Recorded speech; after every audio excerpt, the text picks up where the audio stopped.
বাবু বাবু কি করছিস?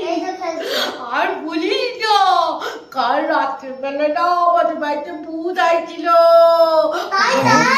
হ্যাঁ জানিস, ভূত আইছিল কালকে রাত্রের বেলা। বাবারে তুমি কিভাবে জানলা রাত্রিবেলা ভূত ছিল? বাবারে কাল রাত্রের বেলা যখন আমি পেচ্ছাপ করতে উঠেছিলাম না, তখন না দরজার পাক দিয়ে হাওয়া বেরোচ্ছিল, ঠান্ডা ঠান্ডা হাওয়া।